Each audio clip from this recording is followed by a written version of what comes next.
If your 3D prints look like spaghetti, you're using the wrong printer. Here's what you need in 2024.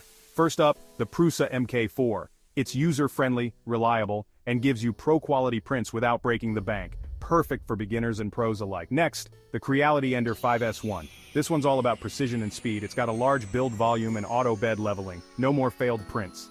And don't miss out on the Anycubic Photon Mono X. It's a resin printer that delivers incredible detail, ideal for your miniatures and detailed models. Finally, the Ultimaker S3.